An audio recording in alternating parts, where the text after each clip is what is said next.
What kept you? Oh, don't muck about. Do I look all right? Oh, you look lovely. You're positively radiant. Yeah. Here, what's this about you having some beautiful birds on the show tonight? You mean Norman Barrett's budgerigar? Oh, them.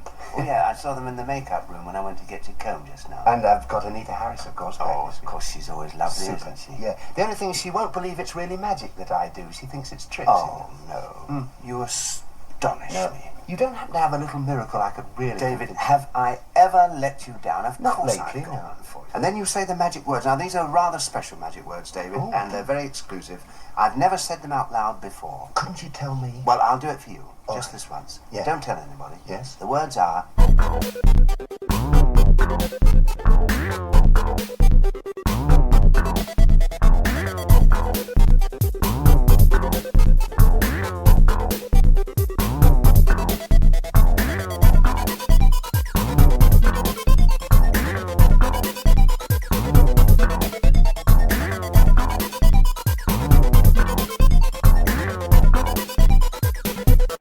Hello, I'm Andrew. Hello, I'm Lisa. Welcome to episode 57 of... The Archives. I'm going to do that increasingly strange Okay. as time goes on. Yes, run the Archives, in case you didn't hear that. Round the archives. Well, welcome back. Yes. It's February, Yes, or it hopefully still will be when I release this. I expect it will. Lots to pack in, so we won't faff about. No. I will plug my gaming channel again, though. Okay. Follow us on Twitch with the channel Trowbridge, where Warren and I are being increasingly strange as well, aren't we? You are. So we need 50 followers on there, and I've got 18. Okay. Little way to go then. Then I can make a penny, or Oh, maybe two. okay. But here is Warren, having a look at... The black and blue lamp. I told you what happened. I don't know nothing else. I'll tell you what you told us, Tom. You told us a load of old rubbish! Tonight, ScreenPlay brings the 40s screen image of the British Bobby into the 80s. A fictional crook from 1949 is dragged into a present-day crime series after shooting George Nixon.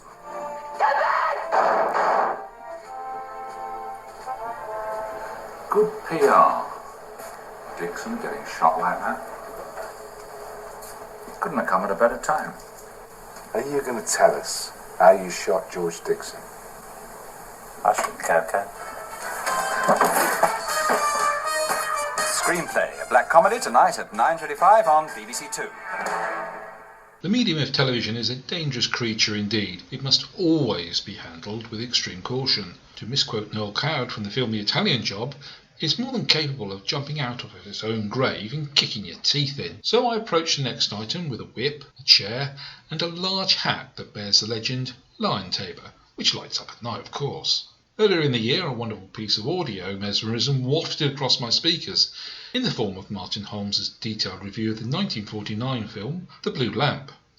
As a Dixon fan, I love the homage to the movie, which spawned the legendary television show on the BBC back in 1955, and so created a historic social reference, that of the Dixon style of policing. Let's not kid ourselves with the legacy of Dixon of Dock Green. We would safely sit at home surveying from our voyeur's armchair in a pure rear window style. Through this view we'd see a world blighted with shabby but thick crooks who were outwitted by a pedestrian approach of an honest copper who sought to give a fatherly advice to them or a moralistic homily at the end of his beat. But as the black and white turned to colour and the world of the 1970s turned to beige, the clothes were flared and the shotguns were sawn off, Dixon found the age of tradition was wearing a bit thin. Not anything was as simple to solve as a few chosen words. So why is he whittering on about social acceptance and perceptions of safety, you ask yourself? Some 39 years later, a world away from that of 1949 and the world of the Blue Lamp, on the 7th of September 1988, a BBC Two screenplay took up from where the film ended. It was entitled The Black and Blue Lamp. Before I managed to track down a very grainy copy of this production, I'd seen nothing more than a handful of screenshots of the play, and to be fair, nothing stood out. After a number of years of reading rough synopses of the plot, it began to put an expression on the face. And unfortunately the face wasn't smiling. At the time, the Radio Times described the play as a black comedy, and I'll read you the Radio Times entry for that programme. In 1949, Tom Riley is arrested for the murder of PC George Dixon. As he awaits interrogation at the station, he is mysteriously transported into an episode of The Fifth, a 1988 police series where the hard men rule. This black comedy questions whether the police have changed or the way film and television has changed the presenters. Very apt description. But unless you read the RT coverage, you'll be excused from thinking this could be the iceberg that sank the good ship Nixon, taking his good name and besmirching it with allegations of child abuse and inappropriate behaviour. But you need to view everything in context. The screenplay is tightly written, really crafted in a way that the Radio Times doesn't touch on at all. In my eyes, it's asking, what do the public want their TV cops to be? Honest and upstanding, or cutting corners through fit-ups to remove the disreputable from our streets, without questioning their methods or motivations? Because as it was seen with Nixon, the public wanted the real police to adopt his style and approach, because it sat comfortably within their moral compass. Now that's not to say all coppers are bent, or their methods extreme, but at the time of broadcast, most people's perception of that the police was made up from their interaction in the guise of getting a parking ticket or a speeding fine. But when it came down to the nitty-gritty protection of the community, they just wanted to sleep peacefully in their beds. So you found yourselves looking through those hazy screens, hoping for a copper with Dixon's morals and Regan's fists of fury. But of course that character would be impossible to create if you'd be watching a short-lived schizophrenic TV cop. We open to a blank screen and the voice of a police radio operator asking for officers to attend a Coliseum bingo hall where two men believed to be armed are robbing the place and that a police officer has been shot. The strains of modern pop music are heard in the background. A voice asks the radio operator, "Who's been shot?" They reply, "George Dixon." "Christ, is nothing sacred," replies the voice as the sirens start to wail. Cut to a black and white shot of a handcuffed prisoner and an escort in a 1940s police van containing two major characters from the film, Taff Hughes and cop killer Tom Riley. Tom is played by Sean Chapman, who's visually a good match for Dirk Bogarde. He's clearly done his homework as his delivery of dialogue, even his body language, mirrors seamlessly that of Riley from the film. Taff is played by Carl Johnson, who would later go on to play the police dog handler in the comedy film Hot Fuzz. As the van proceeds to the police station, we see a shot of Taff sporting a cut above his head from the early raid on the jeweller's store in Edgware Road, where he was coshed by Riley. The kindness of Taff is apparent as he allows Riley to have a snout whilst in the van. Even after the arrest of Riley's Dixon's murder, he hasn't been done over by Dixon's mate, but handled with kid gloves. Police station from both eras are played by the same actors, helping to assist with the impact that the juxtaposition of the modern day transformation when it occurs. The legendary John Woodvine appears in one of his many guises as a senior police officer, that had been the mainstay of his career. But as we will see, he's not averse to the modern lure of corruption that is portrayed within his nick. The stiff upper lip of the war years is still apparent in the way the officers portray themselves, in the strife and heartache of knowing that one of their number has been gunned down. Witness the uniformed inspector played by Woodvine asking who lit Riley's cigarette, whilst in the van, followed up by the saying, "Well done, I couldn't have done that." Riley tries to taunt the awaiting officers in the station by saying he'd heard there'd been a bereavement in the family, as it was in the paper. No one reacts, because in the end the hangman would silence his tongue. Meanwhile, the new Greenhorn officer, now attached to Dixon's 10-beat, is being lectured in the ways of policing in pure Kenneth More fashion, from his appearance to what his badge of office stands for, and how to keep the peace without fear or favour. Fact, of course, very much the accepted form for the film-going public of the 1949. Meanwhile, Riley's furnished with all the luxuries of those halcyon days of austerity, a mug of station tea and a jam bun. Riley's left alone in the interview room with Taff when he strikes up another snout, and the screen blends to colour.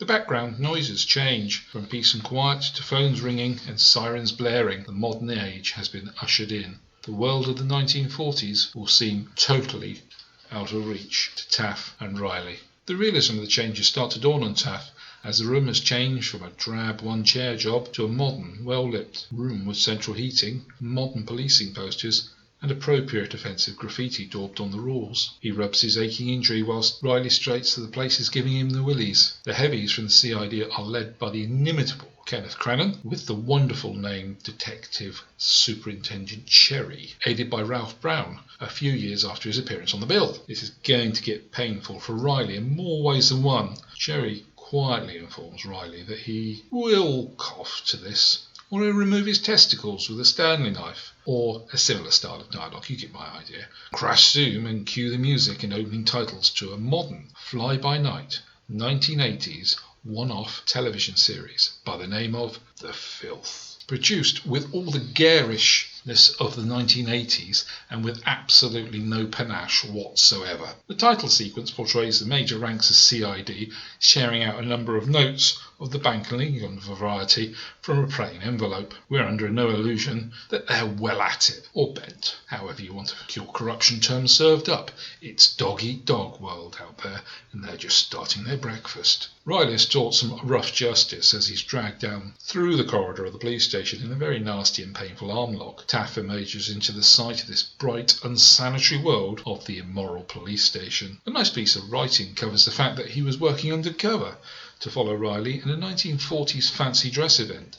Hence the uniform he was wearing. He's patted on the back by officers in the station, and Cherry gives him a reassuring wink, the sort of thing that tells us Riley will be sorted out one way or another. In the charge room, Riley is being charged by the sergeant, with Cherry and his entourage looking on. When reading out the charge, when it comes to proclaiming the year, Riley interrupts, protesting his innocence, still using his 1940s lingo. He seems to be playing a game in the eyes of the modern-day officers. Perhaps he's trying to work his ticket to the funny farm. The references to the film are thick and fast, and not just thrown in, but weaved into the dialogue with a loving eye for detail. This production, love it or hate it, has been a labour of love for the writer. Taff is told to go home to his wife and kids and rest for a few days. Taff declares he's a confirmed bachelor, to which the doctor advises him to take more of the tablets at times of stress. Woodvine and Crennan are exalting the values of the killing of Dixon, on various levels of course. Woodvine states an event like this does wonders for the recruitment of new officers, often raising the number of people applying. Peppered with colourful and often uncomplimentary police lingo, a modern slant is put on the backstory leading up to the bingo hall shooting of Dixon and the subsequent arrest of Riley through Woodvine and Co. As we delve into Riley's colourful past, we find he lives with his boyfriend in a nearby flat. A fact today's audience or generation would not batter an eyelid at, but could change the viewpoint of a late 80s audience. Little chuckle is given by me when we find out that Riley was lifted at Stringfellows, who were holding their monthly Edgar Love Garden theme night. Woodvine kicks around the name and recalls the Scotland Yard ministries with warmth and fondness. They start talking about the concept of a traditional PC, the kindness, a bastion of moral fibre, and somebody with respect and pride for their rank, and the example that they lead with. Everything the filth isn't. A nice nod to how they're supposed to behave, realising along the way those morals are either purchasable or within reach of any one of them. As they slowly begin to fit Riley up, it's clear the whole idea is easy to them, and there's no challenge with this customer. Now the uncomfortable raises its head, and this is where the concept of the Dixon character is peeled away with the skill of a rusty penknife. For those of you who viewed the moralistic, affable Dixon, we're now presented with a modern-day portrait of a man of despicable morals and one under internal investigation. It's alleged that he was bunged a monkey to ignore a child-swapping party, a thought totally abhorrent in any day and age. It must have seemed as if somebody had reached into your head and smashed all those memories of this sweet, caring, family-orientated policeman when watching this. A handful of throwaway lines create a concept that we've been lied to for years. But this was a gamble the writer and the BBC are willing to take. Any possible destruction of such a stalwart crime drama would never have taken place whilst Dixon was being broadcast, or its lead actor was still alive. But it shows the necessity for the audience to have its little tidbit to shatter their illusions of perfection. That's a change in the expectations of the viewing habits of the 1940s to the ones in the 1980s. The story progresses and slowly the body count grows in ever more dark and bizarre ways. We witness the rage of well-disciplined Taff slowly chipping away at him, being affected by his surroundings and enveloping grief of his friend's death. He beats a prisoner to death in a cell and subsequently breaks into the armoury of the police station and goes on the hunt for Riley. In questioning, Riley's elderly brief is tied to the chair by a scarf as he keeps slipping off because of his infirm state. This results in him choking to death. He is a very short-lived character. Darkness gives way to an extreme storyline of shootouts in corridors, and a storyline whose basic believability stretches the belief of any viewer. But this is the subtlety of this play. It holds up a mirror to the viewer, showing them how their demands for change has perverted the writing of modern-day crime drama. The 1980s audience is more demanding of the obscure, unique story arcs, if you like, and often asks for the reality to take a back seat. This was never more personified in late 70s, early 80s programmes such as The Professionals. The last few minutes have an armed Taff facing Riley in the corridor. The dialogue used is that used during the gunning down of Dixon in The Blue Lamp, but it's reversed and we see the real character of Taff shine through. His inability to want to murder Riley in cold blood, but having the choice removed to him by baiting Riley. Get back!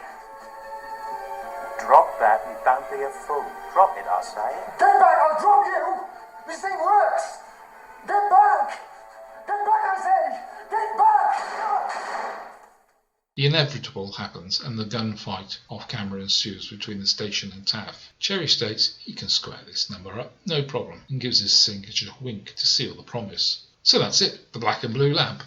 It's quite an eye-opener, well written, paced, and years ahead of its time. It leaves the audience understanding how their perceptions of morality and protection from the dark hands of crime have evolved into the directionless TV cops of the 1980s era. Good night all. Many thanks to Warren for that. Yes, thank you, Warren. I've never seen that, so maybe one day. Well, I do remember reading a review of it in Star Begotten fanzine many years ago. Mm-hmm. But yeah, I've never seen it either, so interesting to hear about it. Yes. And now a big one. Yes.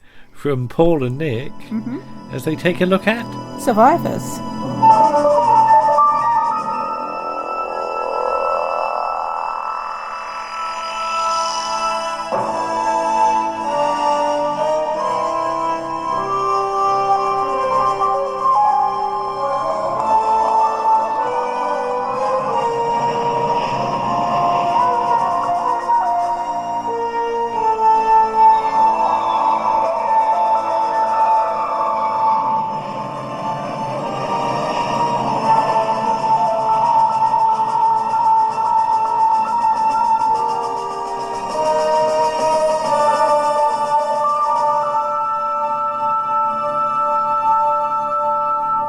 Hello, Round the Archives people. It's me, Paul Chandler, Shietti.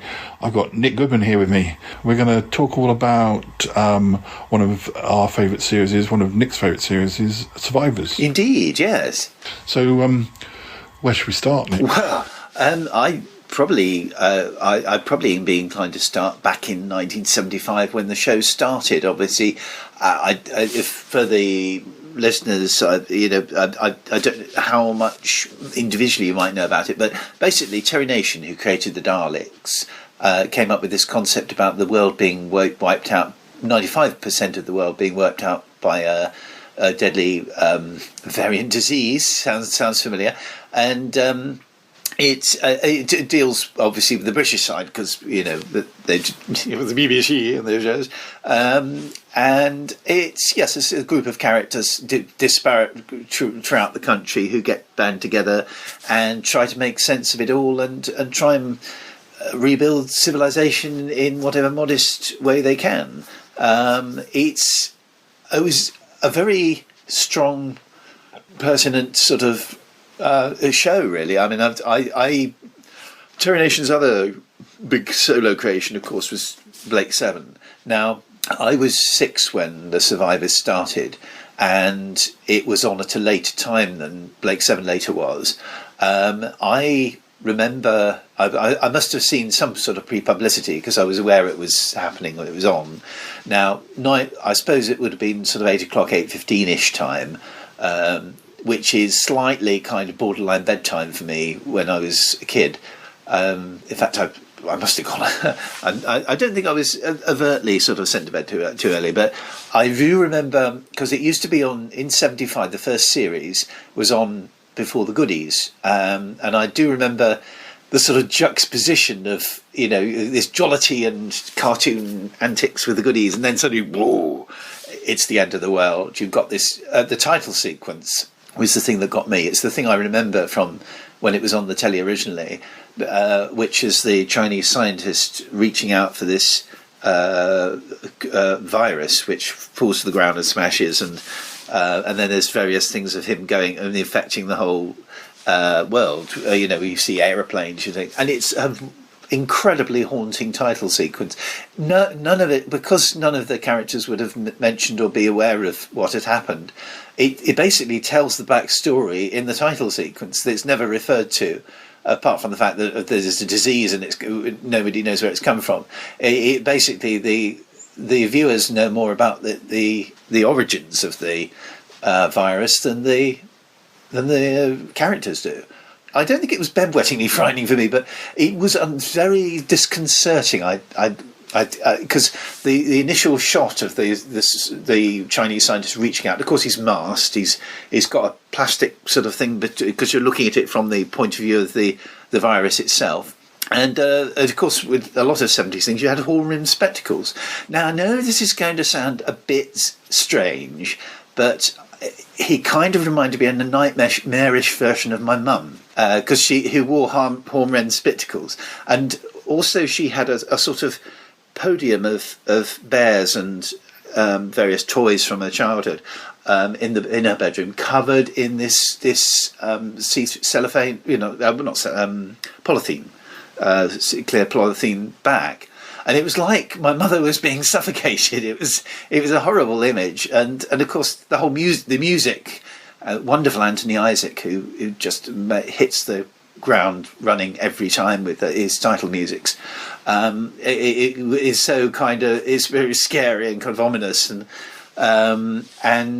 yeah. So I very rarely got past the title music because it unnerved me. I was just going to say, I don't want to jump ahead, but would I be right in saying that in the first episode there are a number of characters who are, at least, I mean, I can think of at least one who Peter Bowles plays a key role, and which makes you think that he's going to be in it. But it's like a trick. That's right. They have some well-known faces, and you think that those are going to be the ones who survive. In fact, when they did the later version of in the noughties, they did the same thing and had a number of people who. That's how Freema didn't they? Yeah, she was in it, but didn't make it to the full series. But no, that's absolutely right. I mean, Peter Bowles, first episode. Caroline Seymour is our lead character in the first series. She plays Abby, who's a very rich, spoilt mother. No, not spoilt, unpleasant spoilt. Although there is another character called Anne who's rich and spoilt, and it is nasty. But yes, Peter Bowles plays her husband, and yes, you think Peter Bowles, right? He's in for the duration. No, he isn't. He dies of the plague on the first episode, and that first episode, I have to say that. I didn't see it until 1992 when I watched a dreadful copy. I think it was it was recorded off a monitor or something. It was a bootleg copy, and but even at that quality, I knew that it was interesting because I was aware of the premise, and of course I remember the title sequence so well. That those first 3 episodes. When Terry Nation gets a new idea, he really goes for it. With his Doctor Who's and some of his Blakes, he tended to be a bit, sort of bulk standard, tick boxy and a little bit predictable, especially with his Dalek stories, with the exception of Genesis. Even some of the elements of Genesis actually have predictable. Anyway, the first 3 episodes of this and the first 3 episodes of Blake 7 are absolutely superb, in my opinion, because they really hit the ground running. They establish the characters, they enjoy the concept, and really get the drama going. And the first episode, the Fourth Horseman, is so haunting in it, and it's shot really nicely as well. I think that's Penn and Roberts. But there's nice things where there's a long shot from above when she goes into a church. Abby wakes up in the village and finds that everyone's dead, basically. She's like, oh God, please don't let me be the only one. It's such a ooh. And of course she goes to the boys' school that her son was at, and all the boys are dead, which it's a very harrowing. First couple of episodes are very harrowing. You also have Jenny Richards, who's the secretary, who's bang in the middle of London where it's absolutely terrible. And her housemate dies, and she has to get out of London. And it's actually a really frightening London which has turned very feral because everyone's just dropping in the streets. And there's I've jumping ahead, way ahead. I've decided last year we decided to rewatch the whole series because the current situation is ominously is rather ominous to it. And there's a scene in hospitals where they're trying to inoculate everybody, and the doctor on duty sort of shrugs his shoulders, says, "You might as well be squirting water into them. We don't know what we're dealing with. It's a mutant strain." And of course, these words are starting to crop up now, more and more now again. And you also have Tom Price, who's played by Tavern Thomas, who's the Welshman in everything. He's a wonderfully roguish character who's kind of like the out for himself character. Greg Preston, who turns up in the second episode, who's very much a prototype version of Avon from Blake 7. He's got a growly and kind of not quite as self-seeking as Avon, and but he's kind of tough and a little bit on the mean side, but very realistic. And there are parallels actually. He's played by Ian McCulloch, who became better known for the Italian zombie films, and he actually later on, I'll come to this later, but he later on did some writing for The Survivors, did 3 episodes, and felt it, like Paul Darrow as Avon. He felt very loyal to Terry Nation about the original concept, and kind of was very defensive of Terry Nation's imagining of it. Unlike Paul Darrow, he actually successfully managed to get 3 episodes of his own authorship on the screen. That first series is very well structured. It takes them a while to get their base, which is the Hampton Court. Before we go on to Hampton Court, my memories of Survivor. Now, this isn't going to take very long, because I think after series 1, I just kind of avoided it, thinking it was going to be a bit too scary. So I was a bit of a wuss, you have to remember. And I think I must have seen more than I remember, but I remember lots of open fields, and which could be any episode. And I do remember the one episode I do remember, which I did actually watch some of, was Gone to the Angels, which is one where they find a house with a sort of paranoid man with a gun, which turns out to be Peter Miles, who had just done a stint in Genesis of the Daleks on Doctor Who. Now, I remember Nida from Doctor Who with the character he played, but I don't think I twigged it was the same bloke. But I remember him kind of accidentally shooting Greg and saying, "Oh, God, I'm sorry," and being quite neurotic. And at the end bit where they go up to some religious commune that dies of the plague, I remember that bit too. But really, apart that and Open Fields is my only memory. And the music is the main thing that I took with me on that. And I remember my sister and I staying at Lodge Farm in Talgarth that year, which this first series would have still been airing when we were there. But we had obviously separate beds, but we had bedrooms together as the children, and we sat up in bed trying to sing the theme music. That's another silly memory I've got, but that is it. I don't think I went anywhere near the show on the subsequent 2 seasons. That's 1976 and 77. I don't remember them on at all. It's just that first one I remember. But yeah, it's usually it's often the other way round, where it's like with me and Blake 7. I don't really remember it until it was about to finish. I don't really remember it till season 4. I was too young to have seen any of Survivors the first time around, so it was probably when it started coming out on video that I first saw any episodes. I mean, I made a conscious effort to get them because I was impressed enough with the dreadful copy I saw that I'd like to experience the whole series. And then of course they dillied and dallied about putting out the second series. You very kindly got me I think 2 Survivors tapes for my birthday, or was it Christmas? Yes, you got me the last 3 of series 1, and I think somebody, either you or Keith, got me the first 2 episodes. But then on TV Zone there was a big thing with Ian McCulloch was reviewing episodes, and he was sort of saying, and they were talking about tapes which never actually came out. And then the whole lot, all 3 seasons came out in the noughties on DVD. A very handsome DVD package, proper booklet. I'm only sorry Blake 7 wasn't as well. See, with Blake 7, I 2 years later, I approached that completely differently because it was marketed in a completely different way. And because I was the sort of child that would dwell on things. So the end of the world, would have bothered me.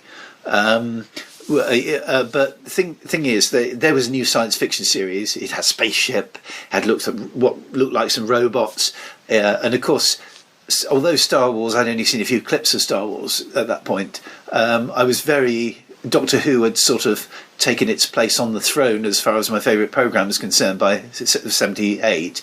And, I thought when I first saw Blake Seven, I thought, here's like something like Doctor Who, only at a sense, an adult kind of Zigcarsy time. So I remember, by contrast, I saw Blake from the first episode. There's very, very few episodes I missed, and I remember them all very well. The Survivor sort of leads the way, and other series, you have like the Quatermass conclusion, which has lots of scenes in a ruined London. And then, of course, you have in 81, you have The Day of the Triffids TV version, which, of course, that existed as a book for years. But I think those scenes of desolation scared me enough when I saw it in 81, so there's no way. No, I didn't go with it. I think it was not so much seeing unpleasant dead bodies, which I think was probably my main thing when I was 6 years old, hence Planet of Evil. But I think it was the whole disconcerting concept, and I think disconcerting is the word. I've said before, I was my own Mary Whitehouse, really. I kind of decided for myself. I don't remember my parents ever saying, "Don't watch this; it's too frightening." I would watch it and say, "Oh, that's too frightening." But no, as going back to the series as such, characters came and characters went. The first series assembles. There's a character called Vic Thatcher, who's in a quarry, a very good-looking quarry. I'm sure Doctor Who must have used it at some point. And he gets a tractor, falls on his legs and crushes them. And he's got a sort of rich bitch kind of girlfriend who abandons him. And Terry Scully, who's has been in lots of telefantasy shows, plays him. And it's so realistic that it's actually quite painful to watch because, he really goes for it. And his character does return. They have to go back to the quarry. He's the rich bitch tells Greg that he's died. This guy's died, and they go back into it. Sorry for spoilers, kind of. And they go back for it and find he's still alive and believing that everyone's abandoned him, and they adopt him into the group. And there's a whole thing where the rich bitch Anne comes back and they have a confrontation. So there was an interesting character in Vic. Unfortunately, Terry Scully couldn't carry on because he had a nervous breakdown, I think. And they got Hugh Walters to play him. Now, Hugh Walters, he does a lot of comedy. He did a lot of comedy, bless him. He's gone now, but he is a sort of character that, he tends to play effeminate men, and he actually gave it a really good shot. He just wasn't Terry Scully. When they got to the crucial episode with the Revenge, which was the one, he does very well, but you just think, what a shame Terry Scully just couldn't do just a few more. There's the themes in the episode. I mean, Terry Nation tends to do the more action ones. There's several dictatory kind of characters that pop up from the time to time. Again, you were saying about big names, and you think they're going to go on and on. George Baker in the second episode as Arthur Wormsley, who's one of the main kind of first sort of petty dictators that we meet, who kind of wants to control everything.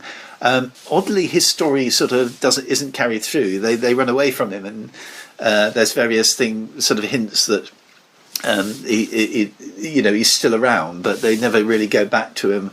As Glyn Owen plays a rather good one in a later one, and of course there's a very kind of harrowing episode where they have a murder in their community, which is now set in Hampton Court.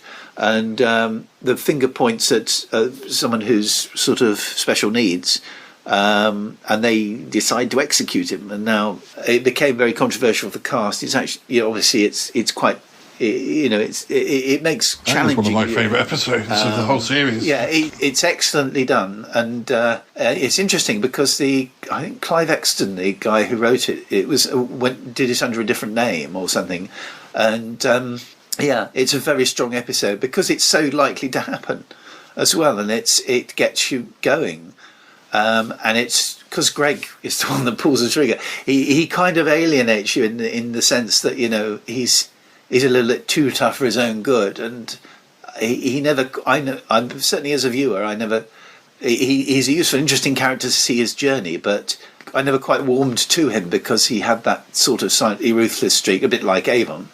But unlike Avon, he has, you don't have that sort of endearingly self-serving kind of one-liners. But, and also Ian McCulloch's got that great bulldog chewing a wasp type face where, and he nobody quite say, do as you're told and shut up. like Ian McCulloch does. He's a growly guy.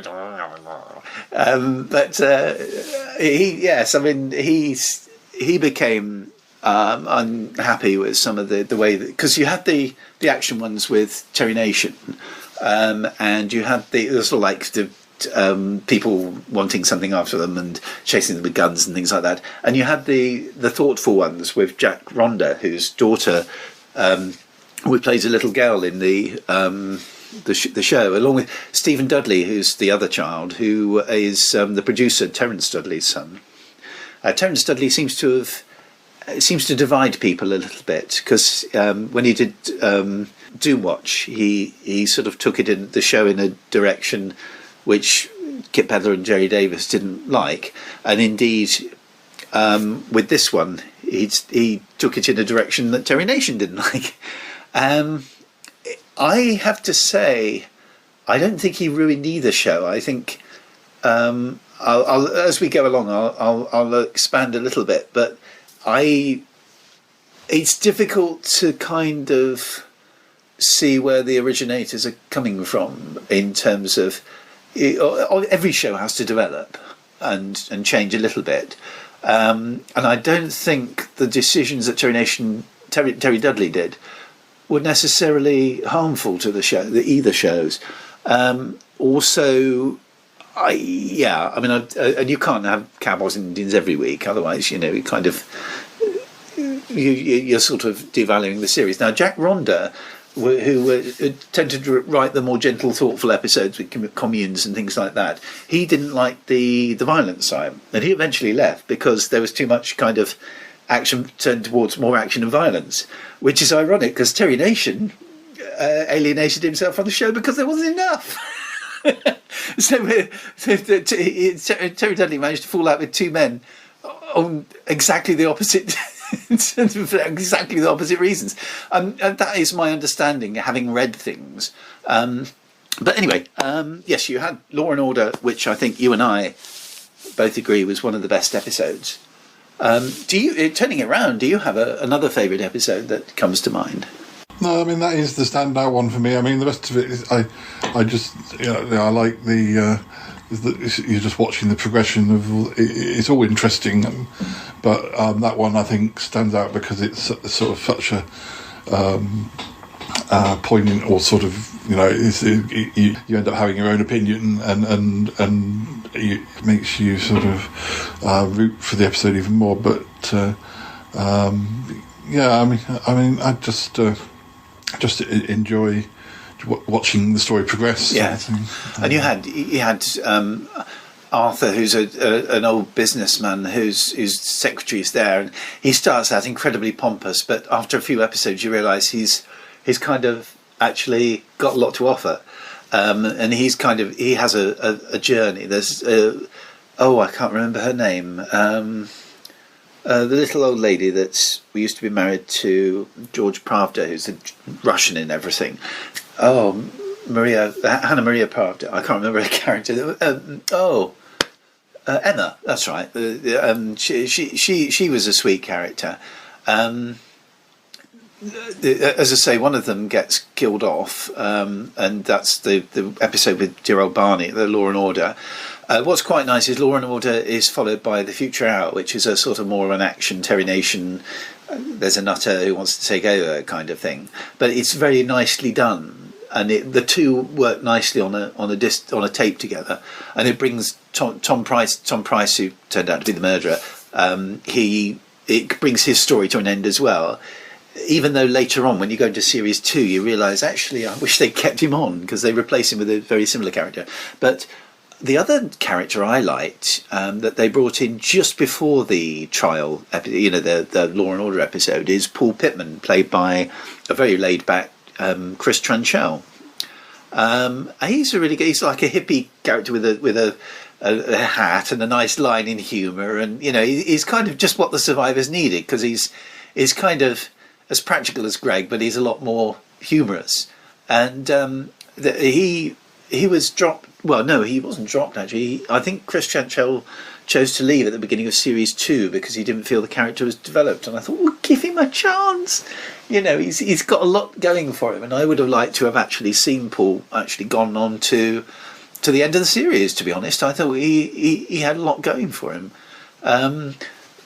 The series, he also had Jimmy Garland, who played by Richard Heffer, who played the romantic sort of swashbuckling sort of rebel hero who's trying to gain back his country estate, and that gives Abby a love interest, which he reappears at the end of the series having won his battle, but he says to Abby, you can team up and look for your son. She's been looking for her son all this time, and she sort of says she's tempted.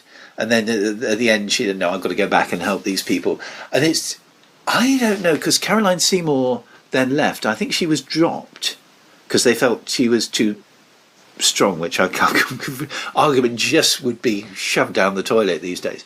But I don't think she wanted to leave. And I don't know whether what point she knew she was going, because the series seemed to indicate that we're carrying on with Abby, because at the end of the show, there's a hint. The end of the first series, there's a hint that they might be finding Peter, her son, and you thought, all right, we'll tune in next time. And of course, she's gone. Series 2, and I don't know. I'm undecided. She was a bit like Blake from Blake 7, because we kicked off with her, but the series survives without her. What would have the show been like with Abby carrying on? I think this is probably, I haven't heard any of them yet, but this is probably what the Big Finish survivors are, because I think they've got Caroline Seymour on. I can't remember what they do. How do they explain her not being there? She isn't written out. I can't remember. I think it was pretty weak. I think they said she'd just gone after Peter or something. And actually, if they had kind of,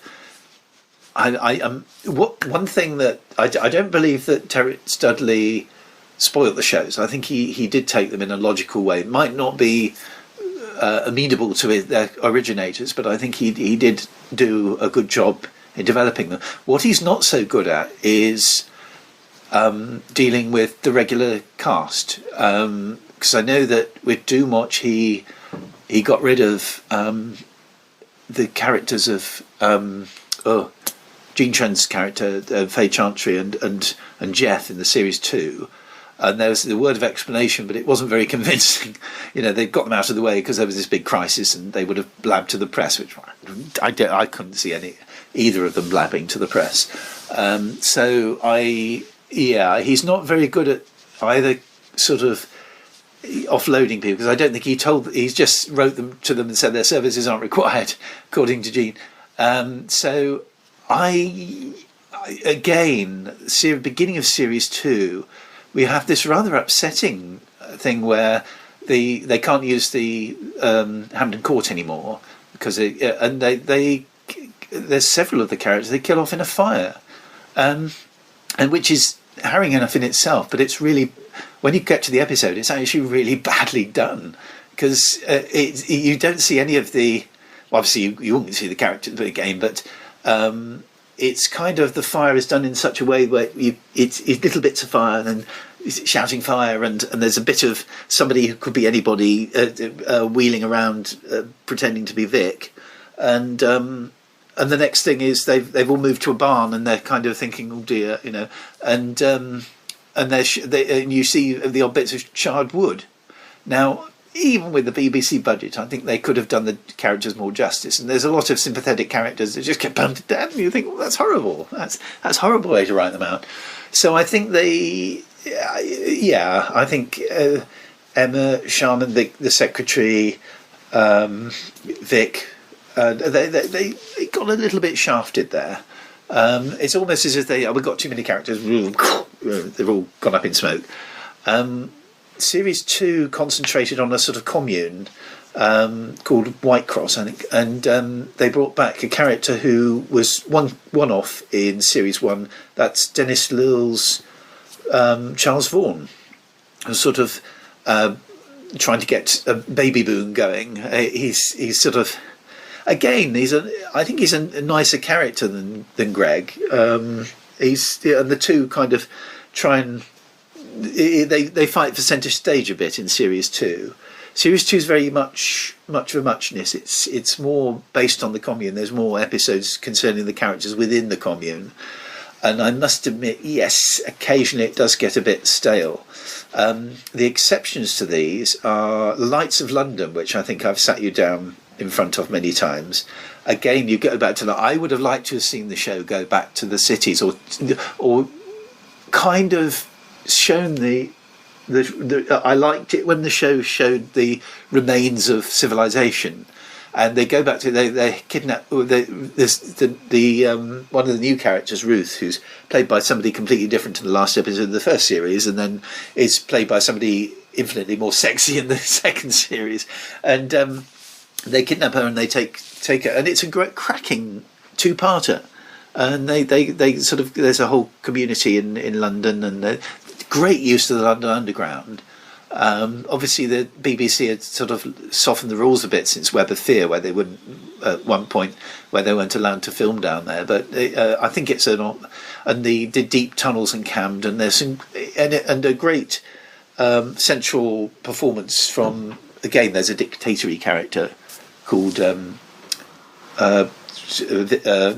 Manny, played by the old British film actor Sidney Taffner, who's great in the part. He's like somebody's kind of dad gone mad, sort of quite patronising but dangerous at the same time. And isn't there a nurse character? That's right. Yes, an old Scottish nurse called Nessie. I think she's called Nessie. A lovely character. It's a lovely crafted episode. But that is the one that broke the camel's back as far as Jack Ronda's concerned, because he wrote it and somebody rewrote the end, and he really didn't like what they'd done with it, and he didn't work on the show again.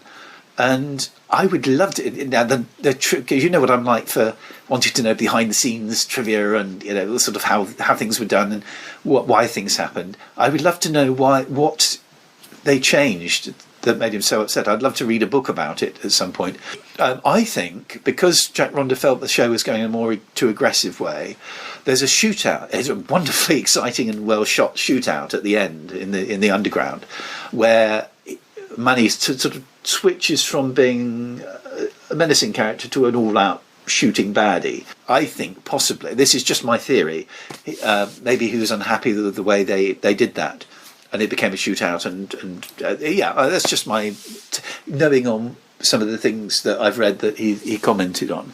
But I think it's one of the highlights of Series 2, Lights of London. I think it's great. And Roger Lloyd Pack, who's one of those actors who either is very good or a bit dodgy in things, and he is up there with his game fully raised, and he gives a good performance too.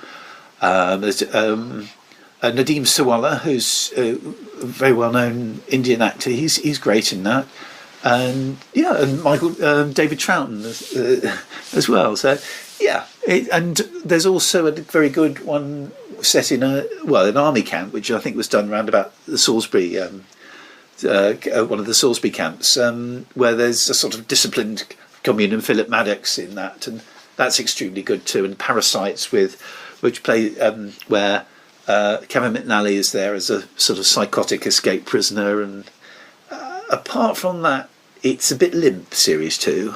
Is Series 2 the season that Patrick Troughton's in? Yes, actually, Patrick Troughton's in one of the better episodes. He's in Parasites. He plays this wonderfully gentle, laid-back character that gets murdered by Kevin McNally, and also Series 2, that the second appearance from a character called Mina, who's a sort of it's an oddball female character that's a bit lonely. Now, she appeared in a previous episode called The Witch, which is probably I have to say, no disrespect to any of the actors, it's probably my least favourite Survivors episode of all, because it's just sort of Hubert, who's the sort of Tom Price replacement, played wonderfully against type by John Arboneri, the local shepherd, sort of coming on to her in a creepy sort of way, and her resisting his advances and her saying she's a witch. It's like an episode of Benny Hill gone wrong. And it's just uncomfortable to watch, really, and a bit rushed. And but what's interesting about 2 is what you're not told, and this is why I think the narrative of the regular character starts to unwind a bit, because you don't see Arthur, and then Arthur dies, and you don't see him die, and all sorts of new characters come in.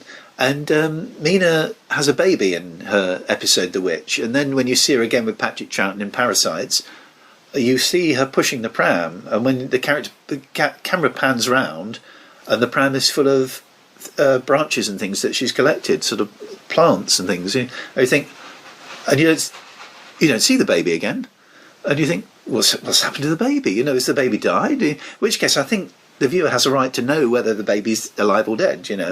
And then you don't see Mina again. You're told of a sort of an infection that's going around. So did she die? You don't. His characters are started and then dropped, and you don't see what's happened to them. There's a whole lot of youngsters that come at the end, and they're all sort of hanging around the mill that's there and shagging each other, and there's a whole their story doesn't continue on into Series 2. We're just left in the assumption that, and there's also a vicar character played by Roy Herrick, who gets a whole episode all to himself, and the fact that they builds up the fact that he's a vicar, and do people need religion anymore? It's big questions. And then, as usual, they portray the vicar as sort of a little bit undecided and a little bit wavery and a little bit weak. And then in Parasites, they just bring him on to give a self-sacrifice scene, which I thought, we haven't progressed for it. That's why it's nice to see shows like Father Brown, where the main character has religion, but he's actually kind of leads it, and you tune into him every week. So it's a very mixed bag Series 2. I don't think it just doesn't quite have the punch of 1 and later 3, to be honest. But as I say, Lights of London, The Chosen, and Parasites are the best ones for me for that season. Hubert, the shepherd, John Arboneri character, is extremely irritating to start with. So a bit funny at times, but they're gay, and they take his character and sort of run with it. And unlike with Tom Price, the Tarvin Thomas character, they actually do develop him and water him down a bit. But yeah, so do you have any more thoughts on Series 2? I do have a memory, but I'm not sure what season it's from. Is there an episode where there's not a marksman, what do you call them? Yes, a gunman, a sniper. Now, yes, I'm glad you reminded me about that, because that's the first episode that Ian McCulloch wrote. He apparently, he's in an interview, he said, he said to Terence Studley, can I try my hand at episodes, and he said, yeah, if I like it, I'll buy it. If I don't, I'll throw it in the bin. And that was A Friend in Need, which is the first one he did. Now, I think he was deliberately trying to get back to the more action Terry Nation stuff, but I think the general concept, you don't learn enough about the gunman, or it's just kind of blah blah blah, and it's killed at the end, and you find there's a twist, but it's not really a good enough twist and you don't know why they're doing it. And but the episode, you can see that he's kind of trying to redress the deficiencies in the show, because the dialogue's good and everybody in the regular cast gets a good bite of the cherry, which is what you need. But this is he did 3, and this is by the one, Friend in Need being the first one, and it's by far the weakest of the 3. But then I think he kind of, you can almost see him learn as he goes along. And 3, the other thing with 3, there's Charles Vaughan's girlfriend in it is quite a charming character called Pet, who's played by the American actress Lorna Lewis, who sadly died a few years ago.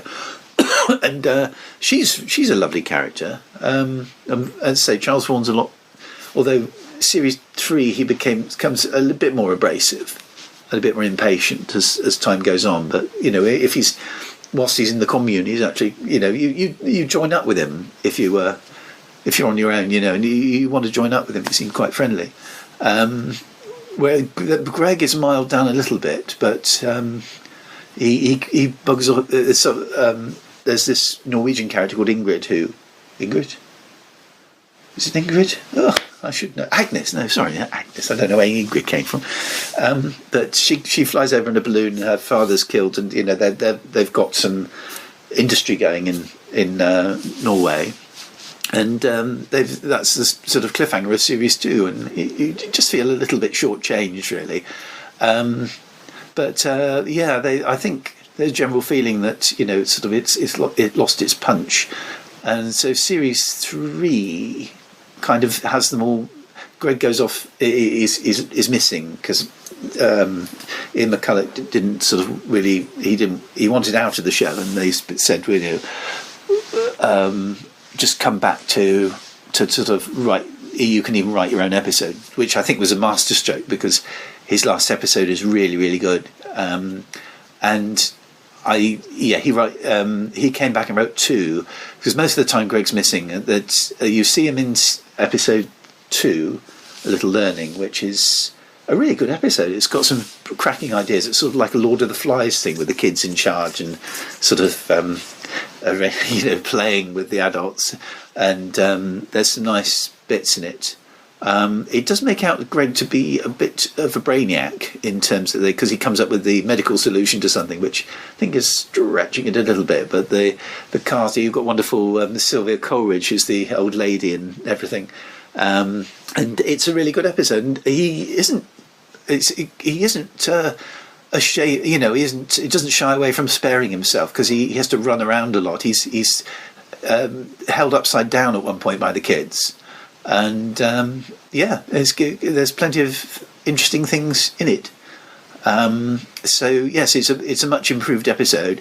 There's also, first episode is okay. It's the only one that Terence Dudley wrote, and it's kind of it's set in an army camp where they're doing penicillin, and but the first really cracking one, I think, of series 3 is Law of the Jungle by Martin Worth, which has Brian Blessed in it as a butcher, who's kind of a bit of a feudal character, but I don't know, Brian Blessed as usual inhabits the character and really and it's set by a railway line as well, and it shows him to be vulnerable as well, and it's really, really, really good.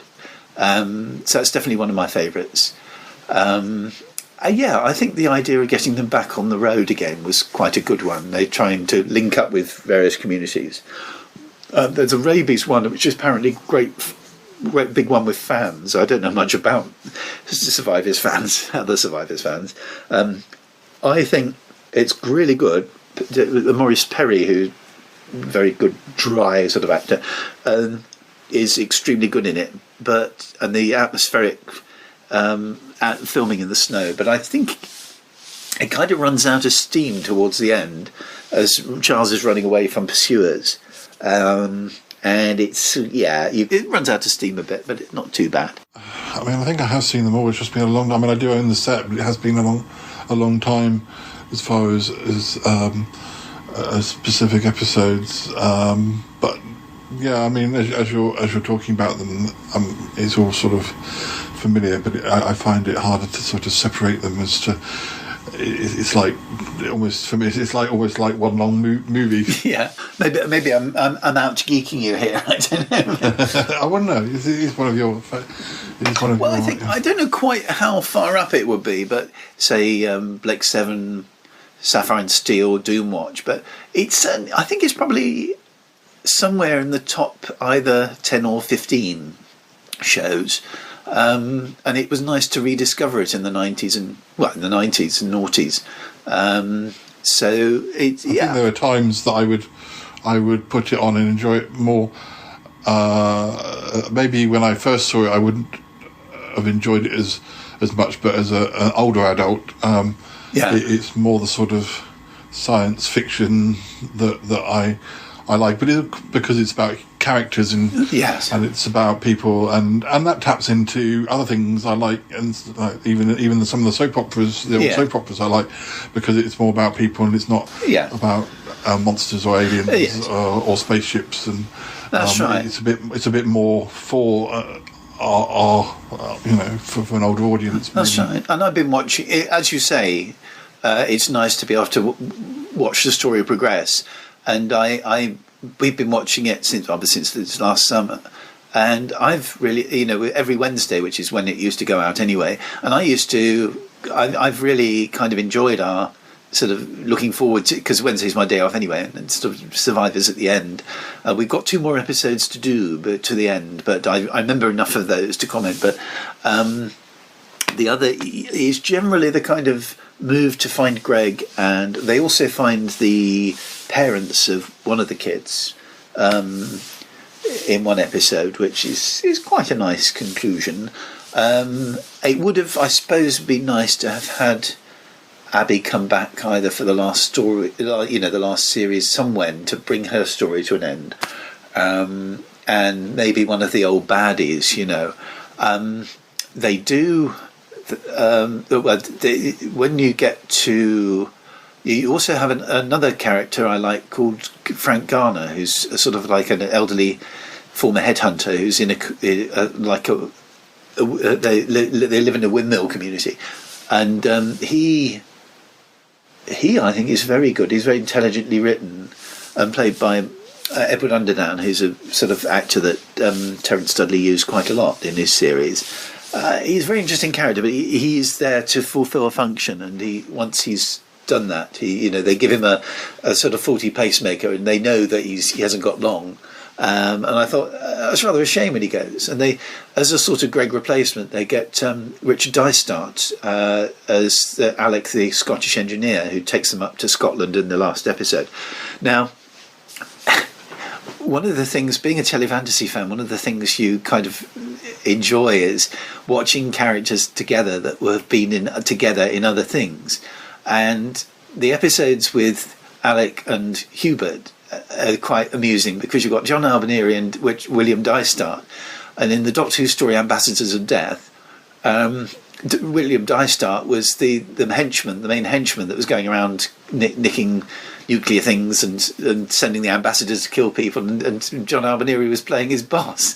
So I wonder if they sort of spoke about that when they kind of but no, it's that was that, and but no, they sort of progress the story, and it moves away from Greg, but Greg comes back for the last laugh is the last episode that where how unique is this? Ian McCulloch got to kill himself off, and I don't think I've ever known anybody else do that. They've been able to write their own last episode, and if Last Laugh's anything to go by, I think more people should do it, because he does it in a way that isn't, he's sort of he puts it to good use the way he dies, but is not heroic at all. Which is quite nice, and he sort of and there's a lot he gets to dwell on the fact that he's going to die, which I quite like as well, because that's very Survivors. It's grim, it's realistic, and it's really well done. And he was very happy with it, apparently. So Yeah, I think it's good. That's the previous one we rewatched, and yeah, I think it's great. And then you get the 3 last episodes which lead up to the finale. Long Live the King, which introduces the character that is mentioned in Last Laugh, but it hasn't been seen yet, which is the captain. Very dry, wonderful, dry, villainous performance from Roy Marsden. And that deals with the sort of getting civilization back to life, returning money, bringing money back. And the captain, is Roy Marsden's character, sort of tries to get in on that. And it's a shame they couldn't have extended his story to the last episode, because I think the last episode they will go to Scotland and switch on the hydroelectric power. And I think it would have been nice if the captain had sort of got away and sort of followed them up to Scotland to interfere with their plans or take over. Because all they do at the end of Long Live the King is sort of lock him up and say, "Oh, well, we'll put him on trial" or something, which is rather a duff payoff. I'm not dissing Martin Worth, who I think is a great writer, but yeah, it's a little bit disappointing. But it's, they acknowledge that Greg's dead in that, and they go off to lovely filming in Killin, which Valley and I have been to, with the real hydroelectric power station. And there's a character that's established earlier on in the season who becomes a traitor and sort of gives the antagonism to the last episode. But you get the feeling, even though you've got Ian Cuthbertson as a guest star, you get the feeling that the last episode, Power, is missing something. It's missing a link to the very beginning. It may be the regulars. I can't even, because I'll be rewatching it in a couple of weeks' time, but I can't actually even remember how many of the. I think is Jenny in it? Yeah, Jenny's definitely in it. Jenny changes a bit. She's actually very, very nice in the first season, and because she has a baby between series 1 and 2. No, actually, she has a baby at the beginning of series 2, and she's not given a great deal to do. When you do see her, she's all stroppy and kind of, I suppose, postnatal. But when she gets on the road and gets plenty of action, she's still not actually. She actually isn't particularly. She's a bit of a. No, it's something about a character that sort of takes a downward turn, I think, in terms of likability. But no, you see them develop, which is nice. But I think there's a few characters that should have stayed. Difficult to know what to think about Greg, because he was a very watchable character, but you didn't particularly warm to him. So I think the way he went was actually rather well done. And yeah, you kind of, when you think about what happened in Law and Order, you kind of think, karma to a degree, But it's the same with Sapphire and Steel, because they did a few things that were a little bit morally dodgy. And, when they got theirs, you thought, well, that's the way it goes. But and so Survivors ended. With the power going on, it stopped, and that's really wasn't what Terry Nation wanted. But I think 3 series is enough for a concept like that. And I think if it had gone, it didn't quite have the razzle dazzle entertainment value of Blake 7. And I think, I don't know, I've never quite got my head around exactly what Terry Nation wanted from those. I think he wanted to take it back to a more medieval thing, which is what they did in series 2, and it didn't really cut the. You just wondered, it's all very well jumping up and down and saying, they ruined it. Did you really kind of? What really did you want to do with this, and was it any better than what they did? I feel methinks the Dalek creator protests too much. But same with Kit Pad and Jay Davis. I can't really see that he ruined the show, ruined Doomwatch either. As I say, just the sort of individual characters, you think the way he dealt with them, you think, they got the thin edge of the wedge really at some point. But and a very entertaining show though, and something I can stick an episode on whenever I'm, whatever mood I'm in. It's one of those shows. And it's still how much of an influence it was to sort of more recent series like Walking Dead. It's hard to say, but there's a lot of survivors in Walking Dead. Take the zombies away, and it's basically the survivors. These days you need. They feel they have to put the stick zombies in. You can't just sort of make it like survivors. But, hats off to Terry Nation though. He really did tap into an evergreen concept really, because they're still talking about it now. It's so relevant to our situation with COVID now. It's actually really it's difficult to ignore it.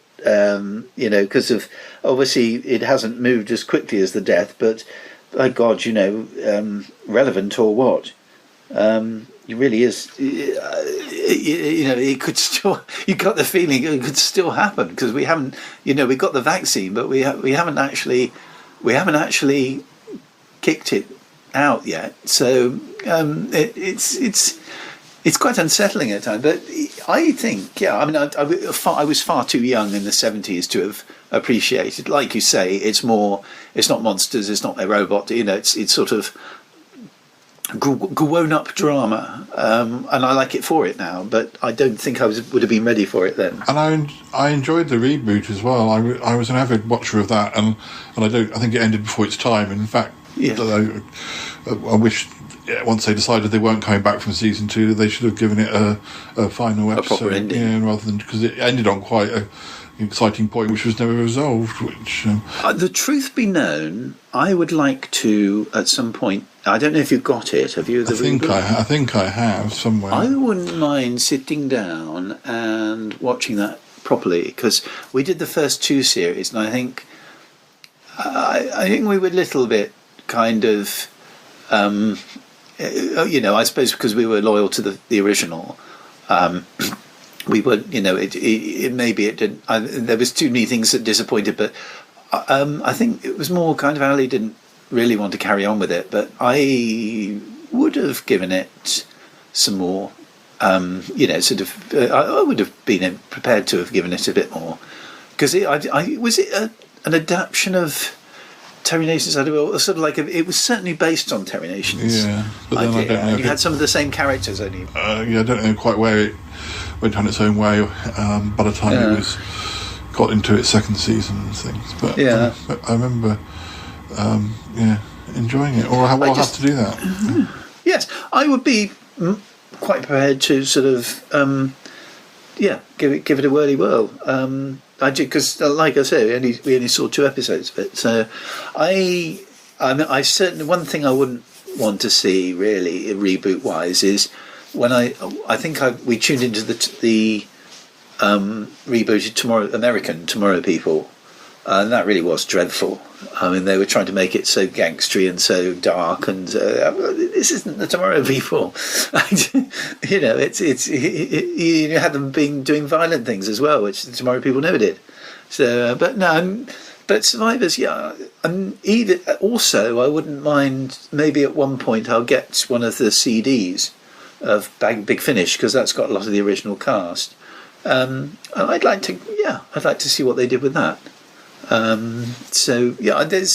think there's life in it yet. I think Terry Nation did do a book which finished Abby's story, and had her meet Peter, and Peter didn't recognise her and shot her or something, and it all ended quite tragically. I thought to myself, well, why didn't he end series 1 like that? And that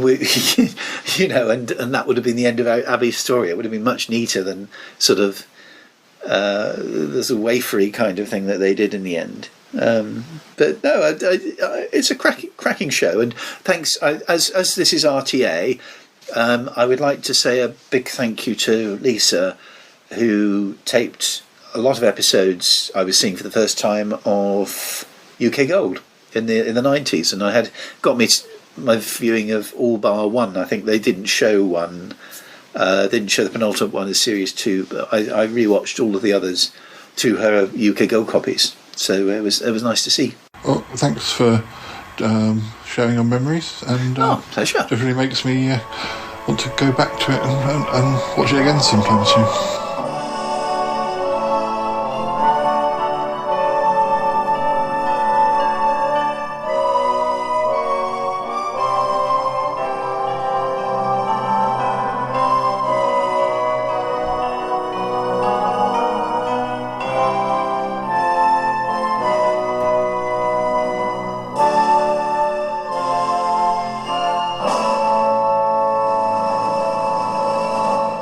Thanks once again to Paul and Nick for that. Yes, thank you. Yes. And that's almost it. Yes.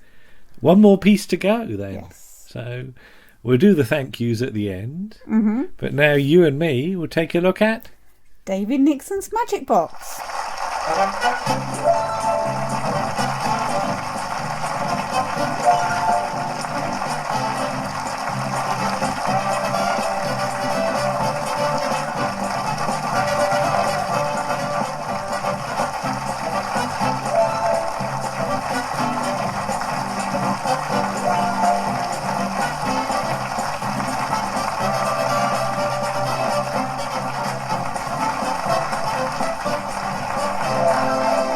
Good afternoon, Lisa. Good afternoon, Andrew. Have you got a magic box?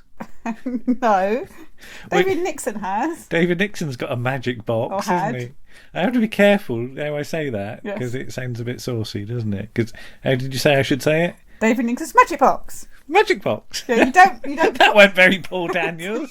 Magic box. You don't put a gap between magic and box, because that does make it. If you've got the emphasis on box, it does sound weird. Right. So you've been on a bit of a David Nixon spree, haven't you? Is that the word? Yeah. Spree's a good word. Spree's a good word, yeah. And it all started when you got these ABC Nights In discs. Yes. Didn't you? Because each one has a Here's David Nixon, which is a 10-minute series.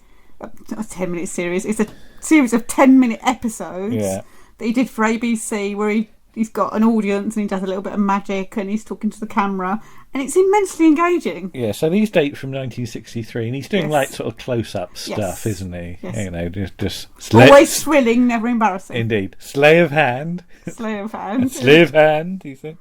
But that was enough to whet your appetite, wasn't it? Yeah. So then we inevitably go back to the network DVD site and see what else is available. And David Nixon's Magic Box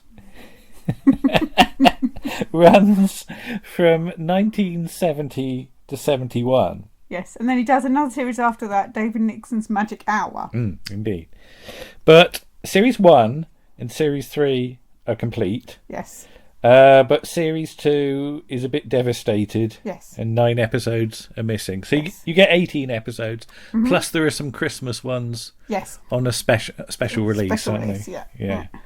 But one of those is Magic Hour. Yeah. So. But it's not just David Nixon, is it?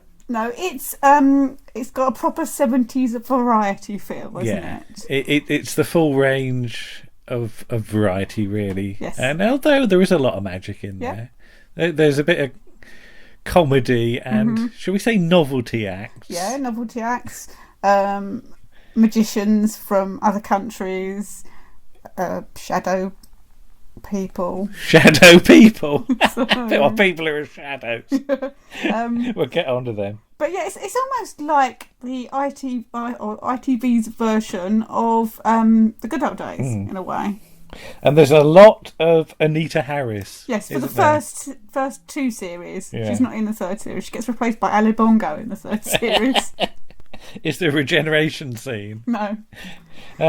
But one of the things that I like is right from the start, you actually get more David Nixon for your money than perhaps you thought, as there are 2 David Nixons. There are 2 David Nixons, because right from his shows in the 60s, he does this thing where he's talking to himself. Yeah. In his shows in the 60s for the BBC, it's him on a screen. In this, it's him in a mirror or him on a blue screen. In his dressing room before the show. Yeah. So they do a little thing where they might pass each other a handkerchief through the mirror or something. I have to say, it's quite well done. Yeah. How they get away with it, because this is the very early days of CSO, isn't it? Or blue screen or whatever it is. Chroma key. Yeah, because it's a Thames series. Yes. And they're experimenting with effects, and they get away with quite a lot, I think. Yeah. I think there was one of the later ones with the baby elephant wasn't quite so convincing, was it? No, but hey. But then there's more of an area to get fringing on in that. Yeah. So. I mean, some of the guests are very familiar. Some less so, but let's just run through a few names. Okay. So you've got Ray Allen and Lord Charles. Yeah, I always saw it, Ray Allen, because I may have mentioned this before, I don't like ventriloquists. No. You've got Billy Dainty. Yeah. He was quite fun, yeah, wasn't he? Was, yeah. Because he did something with Anita Harris where he was a playing card, wasn't he? Like the Jack of Hearts or whatever. Yeah. And I did cheer when Norman Barrett's performing budgerigars came on. We laughed at that far too much. Yeah. And I don't think people remember Norman Barrett these days so much, because he was very much associated with circusy things, because he was a ringmaster, wasn't he? And I sort of remember him vaguely from the days of Charlie Caroli with Right Charlie. Can you whistle Lily the Pink?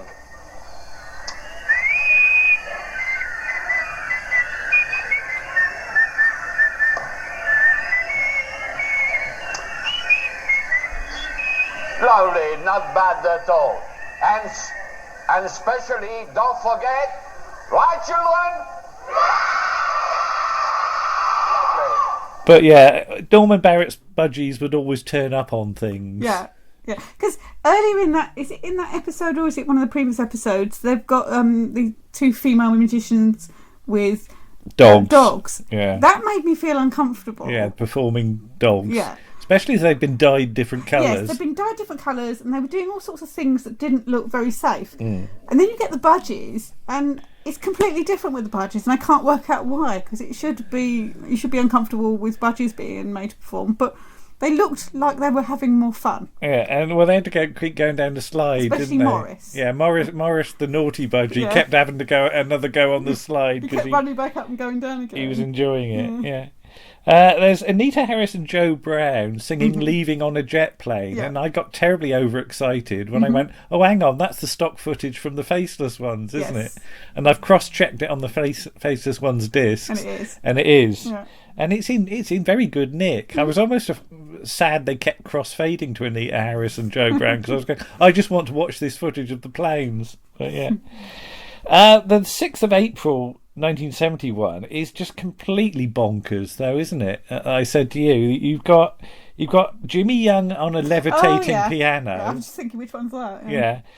You've got Bruce Lacey, who's got these robots that he's made. Yeah. Weird looking things, and then he's got a dog washing machine. Yes, which he goes through. Yeah. Very, very strange.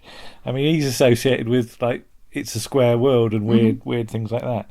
And then you've got Arthur Askey, and I said he's going to be a bee, isn't he? He wasn't, though. He was a fish. He was a fish, yeah. He's talking about being a fish. You've got Les Dawson and Stubby K. Yeah. And I'd never really seen Stubby K doing anything apart from Delta and the Bannerman. No, it was he was singing, wasn't he? Singing a song from a musical, apparently. Yeah. Going into series 2, you've got Tux and his Flying Kitchen. And I said, what the hell is that? It was a bloke he'd throw plates and catch them on his head. He had a tray, didn't he, on his head, and he got these plates and then stacked up plates and bowls. Yeah.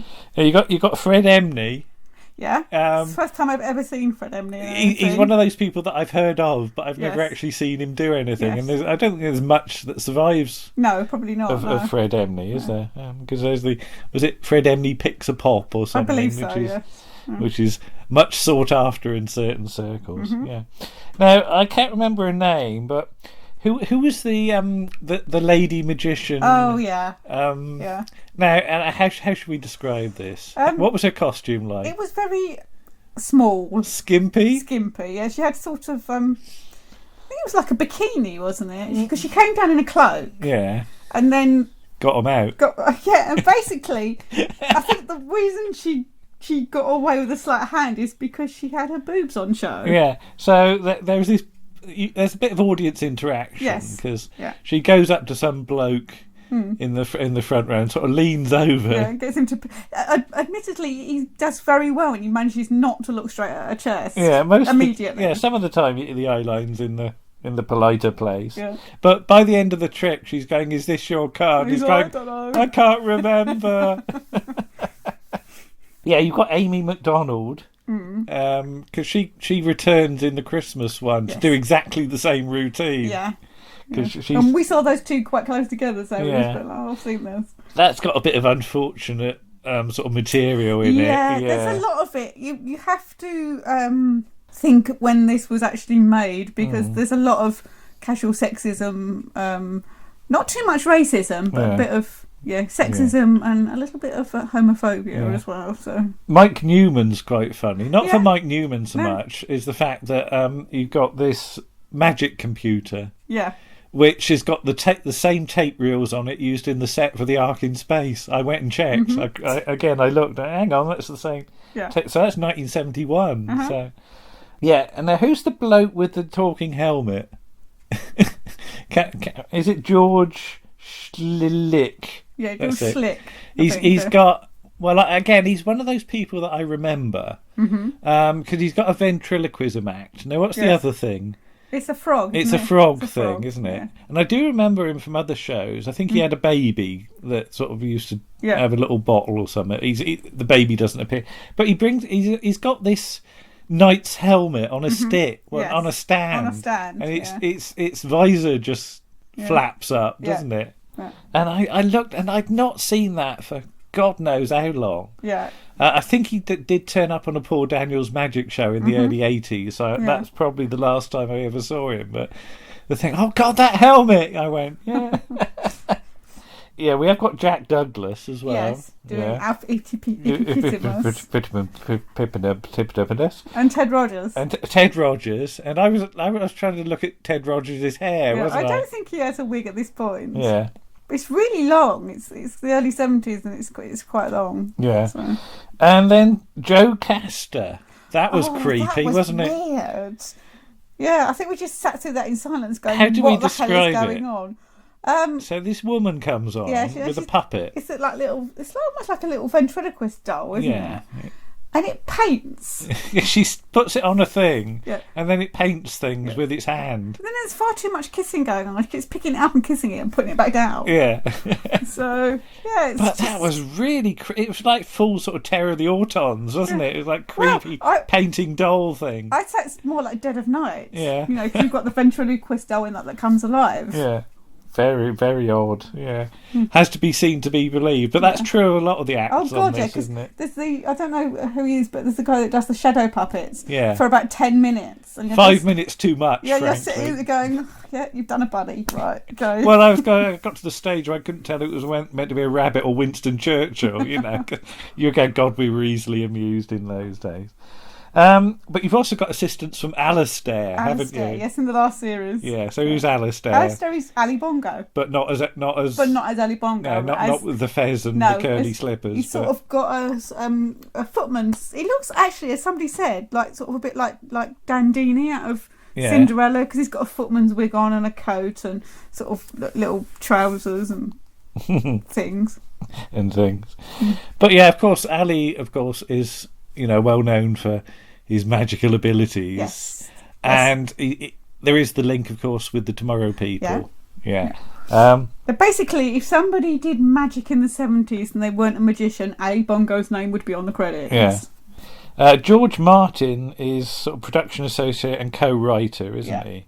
And again, he's got links with all sorts of things, like including Paul Daniels' Magic Show and Basil Brush and all sorts of things. I mean, we should say David Nixon, of course. Yes. Not inventor of Basil Brush, but the first person to have Basil Brush on a show. Yeah. Yes. And his last appearance on television was on the Basil Brush show. All right. Okay. So. Robert Reed's name made me grin as well. It's Thames, isn't it? Yeah. So. I mean, the trick he seems to do most appears to be putting a lady in a box to lie down, levitating her up, and then there's a flash, or something, and she sort of disappears, and all that's left is a warm dress. Why is it a warm dress? Well, it's a warm dress because she should have been wearing it. How do you know it's warm? Because he said it was. Oh right, okay. So it's still warm. But yeah, these are great fun. I think really that I really enjoy sort of going through them. Yes. And then inevitably you wanted to find out more about David Nixon. Yeah. Generally. Yeah, and there's very little. I mean, there's a few basics on the internet, but we actually found out more by buying some merchandise that came out when his shows were still on. Yeah, I mean, you've got a slim volume in the form of David Nixon's Magic Box from Piccolo, which is basically a series of telling you how to do tricks. How to do tricks. So let me just get the intro. And again, there's mention of Ali Bongo. Ali Bongo was everywhere. He was. My good magical friend Ali Bongo has worked hard with me to present a collection of interesting ideas to fire your imagination. And you've actually got his signature, and he's drawn a sort of weird top hat with I think it's a rabbit coming out of it. Think, some sort of, well, it might be Winston Churchill, I don't know. But to give you a sort of flavour, because this is what, 1973, this book? Yeah. So the first trick is the string ring thing. You must wear a waistcoat or cardigan for this feat. Have I got either of those? You used to have a waistcoat. Did I? Right. Still do. You will need a piece of string about 6 foot long tied into a magic ring. Well, I'm off to a bad start because I haven't got a magic ring for one thing. We don't have any string. And I haven't got 6 foot of string on me. I haven't got any string. But yeah, it's. I think this is one of those sort of books that you might have got in your book club at school or something like that. Or at Christmas. Or at Christmas, yeah. Somebody's put a sticky label on the back, so I can't tell you how much, but apparently it was 75 cents in Canada. Yeah, it's probably about That's the only 50p. bit I can read. Yeah. David Nixon, the famous TV wizard, lets you into his secrets with his superb collection of magic tricks based upon his successful series of programmes for Thames Television. Then somebody on Twitter sort of put us onto this. Yes. Because they said that they had a David Nixon sort of annual thing with Basil Brush on the cover, and a bit of searching got us to track it down. And yeah, this is late 60s. This book, 10 and 6. Yes, it's David Nixon Book of Magic. We should say. Dedicated to all who aspire to mystify and entertain. And we did have to pay a bit for it. Yeah. But it's in remarkably good condition. But it's in good condition. For some of us as old as you. And there's a lot of useful info in this, actually, especially if you're interested in sort of the production side of it as well. And as you said, there's not that much info on the internet, either about the series or about David, really. No. So I just wanted to read out a couple of bits and bobs from this. His dad wanted him to be a lawyer. And used to say, "You will never make any money by shuffling cards." I like that.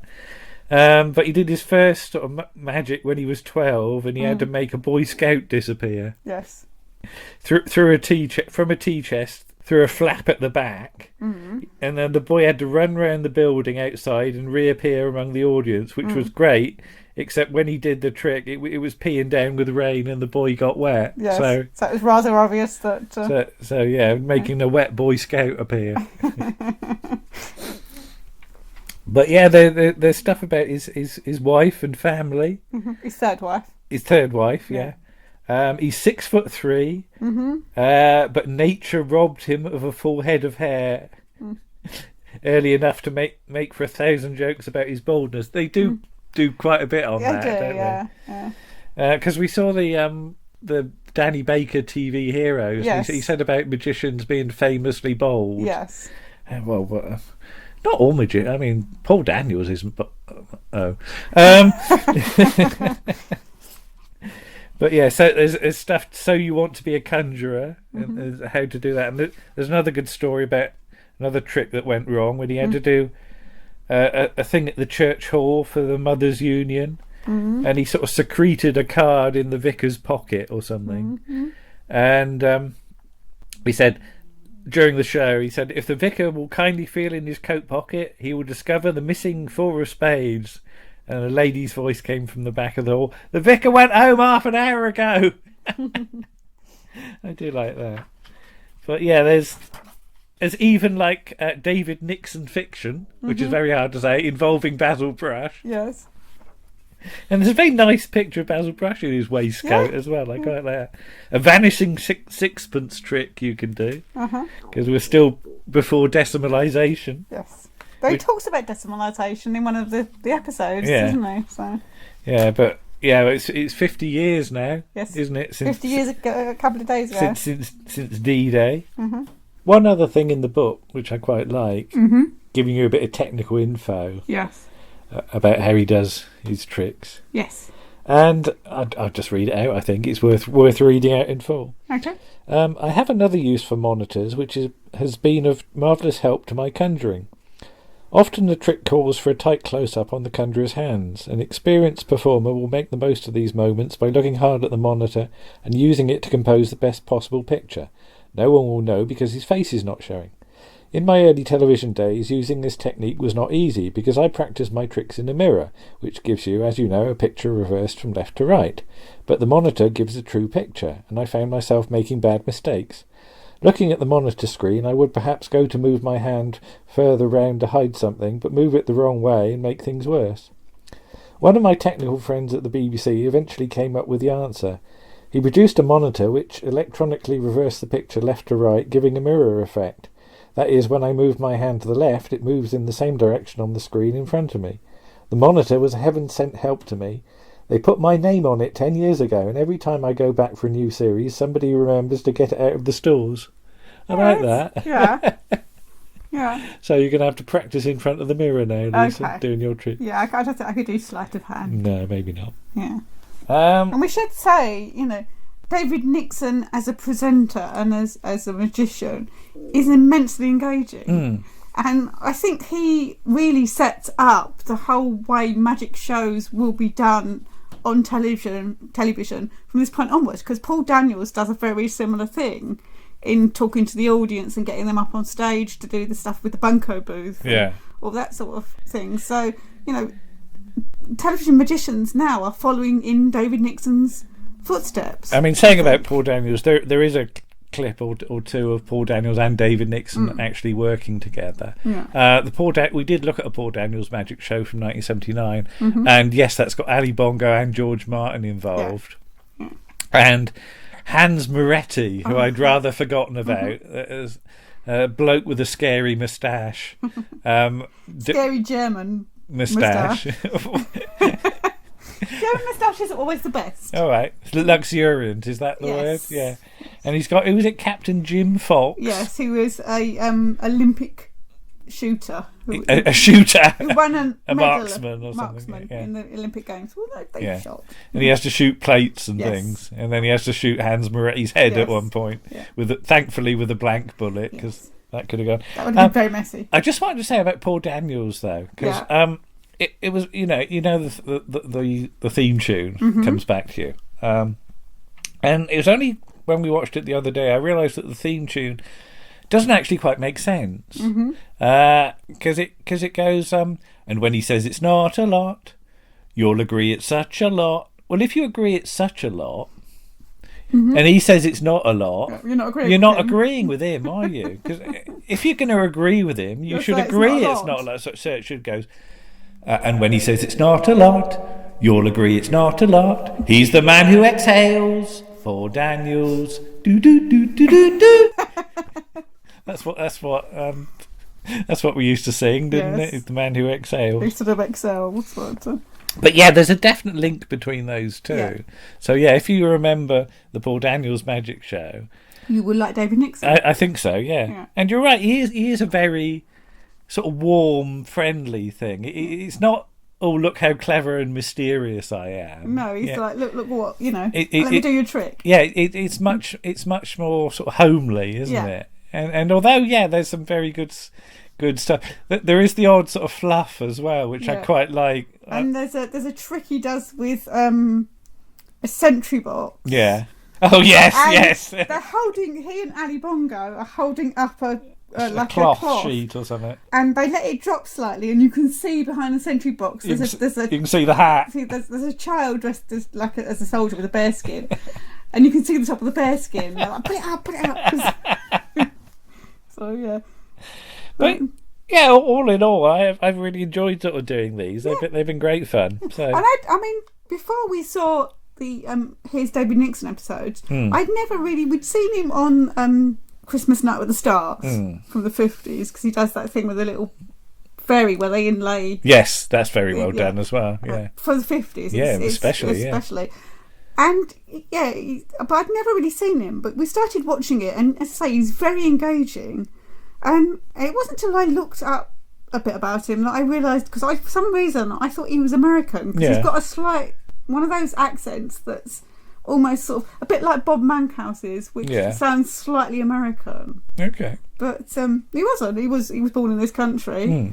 But so I think I had it in my. Perhaps I was getting confused with Richard Nixon. I don't know. But, President David Nixon. Yeah.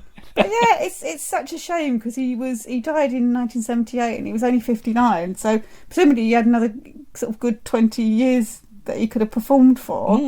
Because I don't think I ever remember seeing him, because I was only about 6 when he died. So, if he'd gone on into the 80s... I have virtually no memory of seeing him, no. I think he would have been really big again, so... But yeah, that's the thing. I mean, I said this to Martin, that so much of this sort of archive TV is stuff we're still discovering. Yeah. And this is proved to be quite a good... Because we were doing 2 a night sometimes, weren't we? I know it was partially to prepare for this article, but I was quite happy to do 2 a night. I quite enjoyed them, Yeah. So available from Network. Yes. And we'll take the usual commission, Network. If only. Yeah. Now that would be magic, wouldn't it? Yeah. So David Nixon's Magic Box. Yes. David Christmas Nixon. Is that his middle name? David Nixon's Christmas. It's not box, is it? It's Christmas surprise, is it? I don't know. Oh, it's over there. I'm going to have to go and look now. Hang on. Lift me up, Lisa. Shake me up. Oh, that's it. Right. This is live on air. This is. I'm going over. It says David Nixon's Christmas Magic. Christmas Magic. That's it. Yeah. Oh, and that's got the special Thames. Oh gosh. Jingle, yes. hasn't it? Yes, They've done a specially recorded. Yeah. Ident. Yeah. Very Christmassy. I might have to drop that in.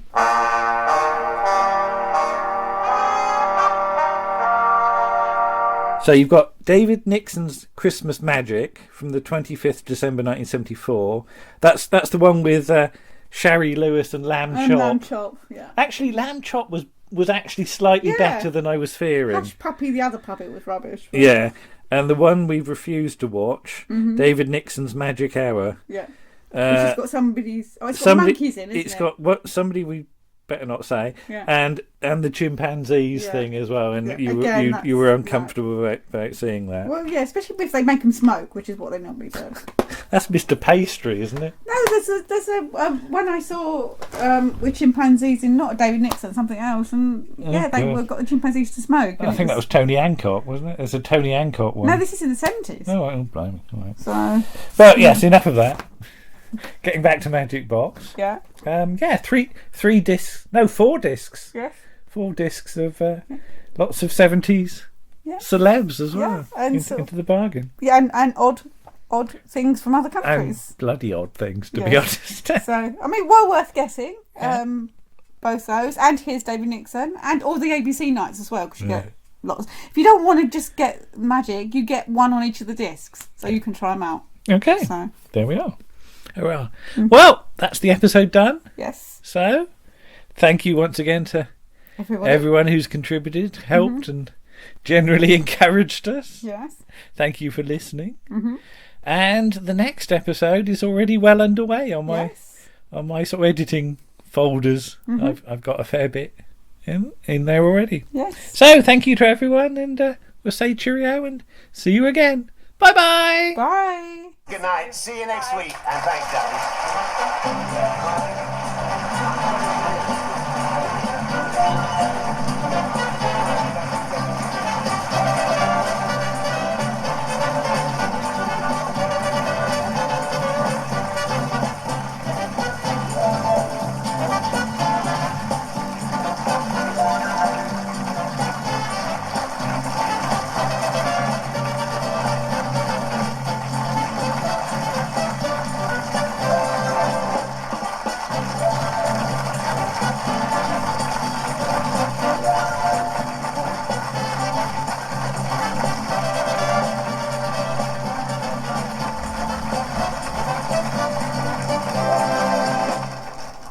That was episode 57 of Round the Archives. Starring Lisa Parker, Andrew Trowbridge, Warren Cummings, Nick Goodman and Paul Chandler. On the musical side, you heard Dan Tate and Paul Chandler. The script for The Black and Blue Lamp was by Arthur Ellis. And the producer was Brenda Reed.